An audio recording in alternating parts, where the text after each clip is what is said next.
Hi, this is Colleen Pearl, the Cool Crone, and welcome back to my channel. Today's video is all about the astrology that takes place from the new moon in Capricorn on January 2nd up until the full moon in Cancer that happens on January 17th. I hope you enjoy. In this video, we will be looking at the astrology that takes place in January between the new moon and the full moon. That is from January 2nd to January 17th. We will be looking at the planetary ingresses, the retrograde planets, and all the planetary aspects that take place between January 2nd and January 17th. On January 2nd, we had a new moon in Capricorn. This new moon fell so close to New Year's Day that it really starts the year off with a new moon wish and blessing. Everyone will be striving for security, good health, and much wealth in the coming new year. Now let's talk about the planetary ingresses. On January 3rd, the day after the new moon, Mercury enters Aquarius. Mercury in the air sign of Aquarius means we will have lots of confusing conversations with people who've gone down a rabbit hole about some global issue. Depending upon the person speaking, you may find yourself debating issues that are either nonsensical or so far out or unlikely that you can't even imagine them happening, let alone willing to ponder the ramifications of these issues on the human race. In addition, Aquarius is very concerned with the individual's rights. You may see people getting annoyed or even angry if they perceive that their own rights are being attacked or questioned, and this may be due to a misunderstanding in the situation or conversation in the first place. Since air signs rule our thoughts and speech, you can imagine that there will be many strange and misunderstood conversations. Another way of coping with the retrograde period is to tap into your creativity. Since our brains are usually wired to be logical, or to at least function in a somewhat logical world, or what we have come to accept as a logical world, when Mercury is retrograde, we find ourselves in a space where the mind is working differently. The right brain is where we will find a good channel for Mercury retrograde. Try working on creative things during this Mercury retrograde and see if it doesn't ease the worry or anxiety you feel about Mercury retrograde. For more information about Mercury retrogrades, please see my video. This will be listed in the playlist at the end. Mercury turning retrograde mid-month may befuddle many if they have planets close to 10 degrees in a fixed sign. Those with 10 degrees in air signs will fare a little better, but it will still be a Mercury retrograde in Aquarius, which won't be easy for any of us. When Mercury moves backwards into Capricorn, it will be déjà vu for everyone. Venus will also be retrograde at this time until the end of January. So for many people, their banking and dieting goals will quickly go by the wayside. On January 27th, Mercury, which will be retrograde then, moves backwards into the sign Capricorn, where it will allow us to focus on more tangible, work-oriented things. Continue with creativity for these last 8 days of the retrograde. Now let's talk about the other planets that are retrograde. Uranus will continue to be retrograde in Taurus. It's been retrograde there since August 19th, 2021, and he will go direct the day after the full moon in Cancer. Venus is retrograde and has been retrograde since December 19th of 2021 in the sign of Capricorn. And Mercury stations retrograde at 10 degrees Aquarius on January 14th, staying there until February 3rd, which is a period of about 3 weeks, a typical Mercury retrograde period. Let's look at all the other planetary aspects taking place between January 2nd and January 17th. These are all the aspects that will be taking place, so let's take them one by one, starting with January 5th, when Venus will sextile Neptune.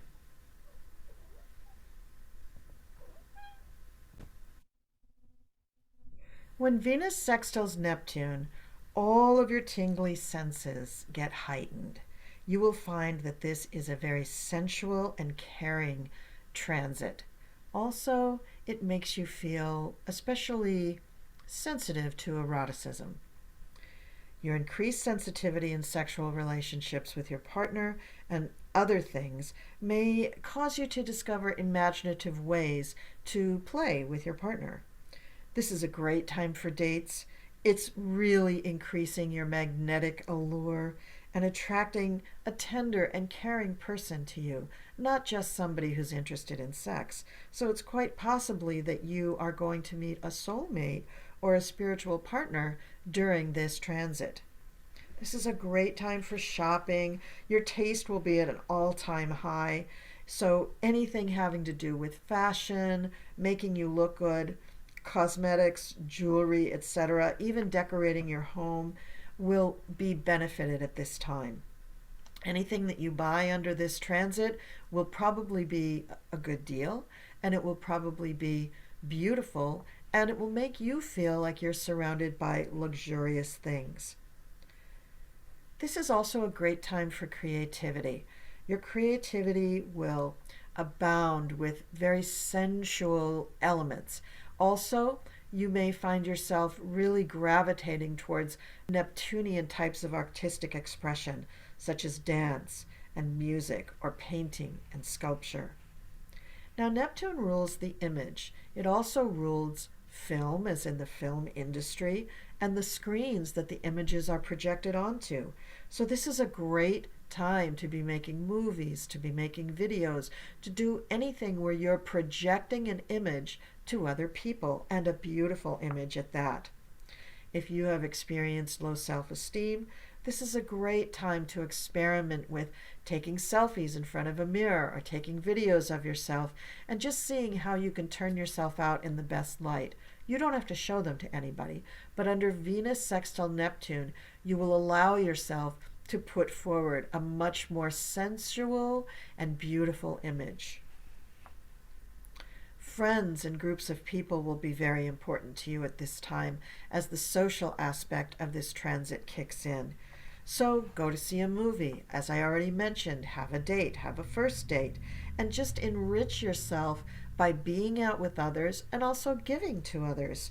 Be unselfish, and your compassionate nature will increase your self-esteem, and you will feel terrific as you really make a difference in other people's lives. Spiritual love can be expressed through this, or even activities pertaining to religious or spiritual organizations. Your intuition is heightened, and you may gain insight through dreams and visions. Psychic talent is also stimulated. Let's move on to the next planetary aspect, which takes place on January 9th, when the Sun will conjunct Venus. Now, a conjunction is not always a harmonious, positive aspect because the planetary energies can conflict with one another, actually.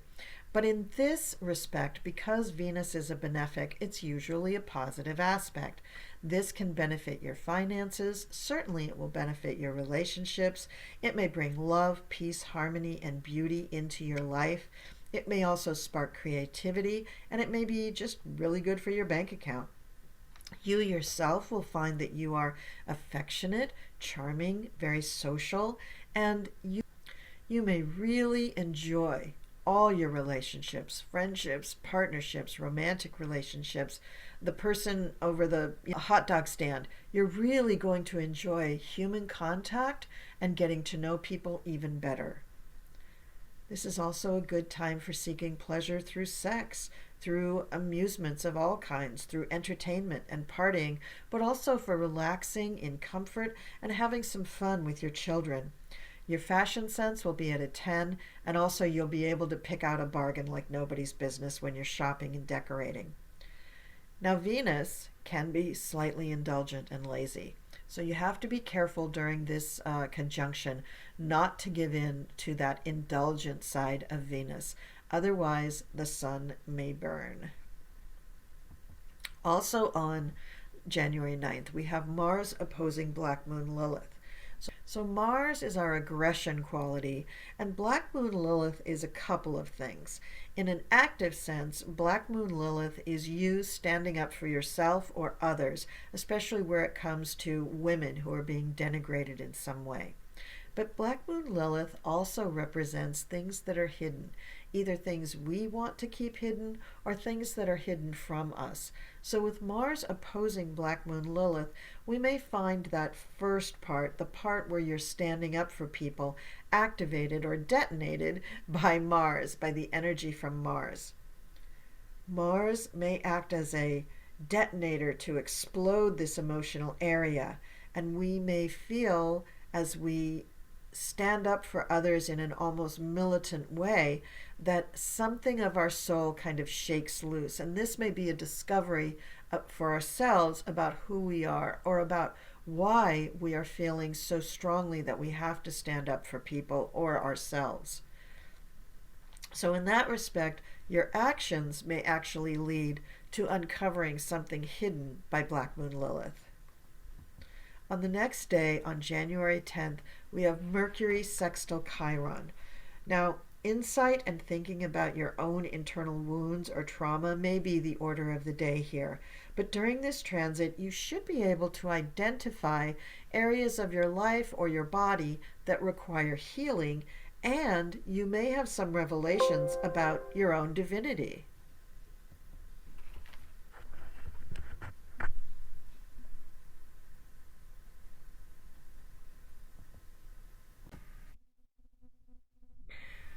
Chiron not only represents a wounding of some kind in our natal charts, but in a transit, it can also represent the Christ energy. Now, it represents this in your natal chart, but in the transit, when it's working with Mercury, I'm thinking that this is going to be more of a spiritual or religious revelation for you, or for something within yourself. So, as this is a personal transit, Mercury is a personal planet, you should spend some time doing meditation or prayer so that you can get in touch with that Christ energy within yourself.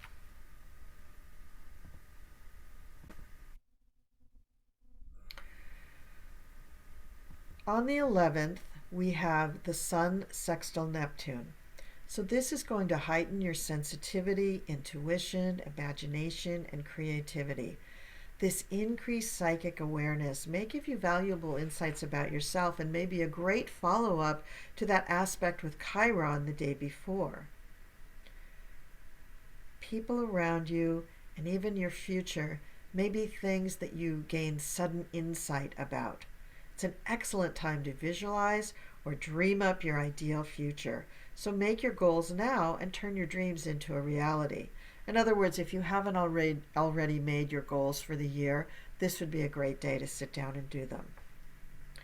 You may find yourself expressing a more caring and charitable side of your nature than ever before, and you could end up joining some sort of a humanitarian group under this transit.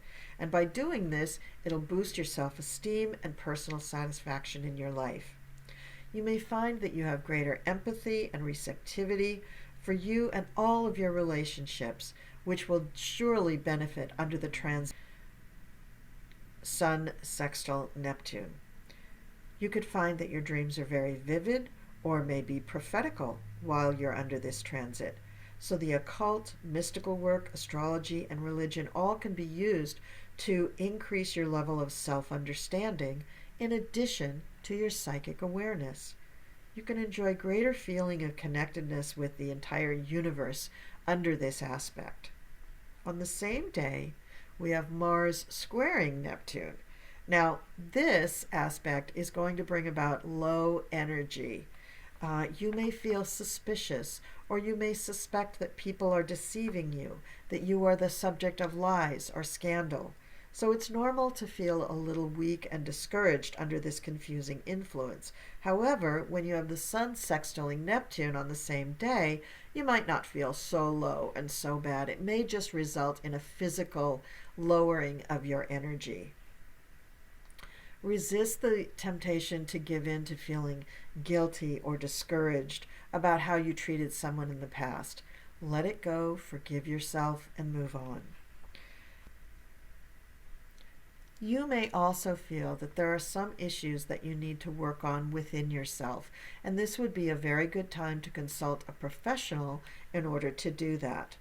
Because you're low on energy, your recuperative powers will not be strong either, so it's critical that you get some help so that you can move on. When it comes to relationships under this transit, you may find yourself jealous or vindictive, so be careful. Avoid the temptation to act out against others based on these suspicions. Even if there's some truth to the rumors or suspicions, most likely this is not going to bode well for you, and it will bite you in the ass later. On the other hand, if you yourself are a victim of gossip or scandal, this may be a time where you need to resist it.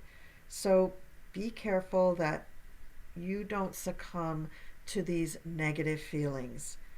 In matters of the heart, when Mars is a bit depleted as it is under this transit, you're not really seeing the situation clearly. So this is not a good time to make a first move of any kind, whether it is to confront the person about vicious slander or whether it is to actually end a relationship.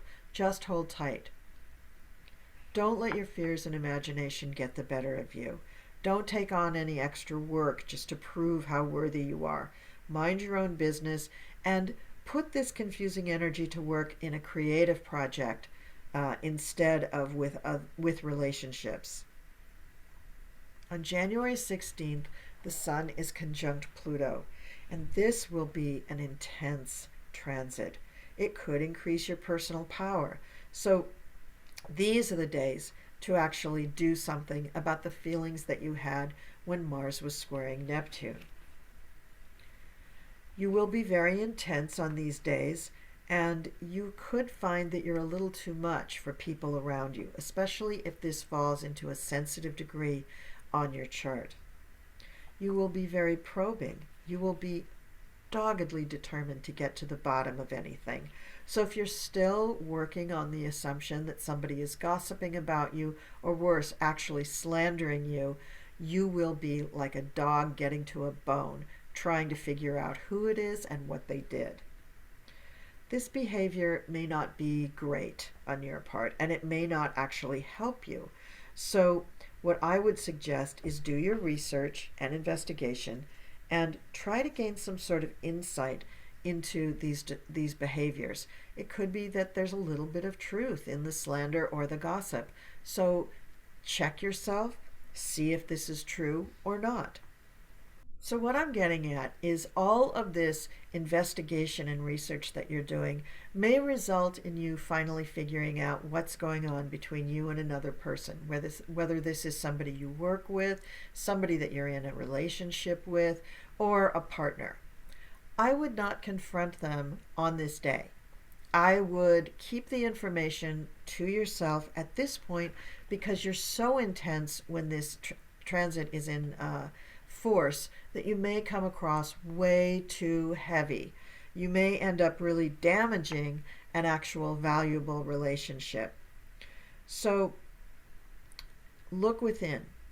This transit favors transformations and soul evolution. So you may want to withdraw and take a careful look at your own actions in a very honest way. The rebirthing process will lead to greater self-esteem and personal effectiveness.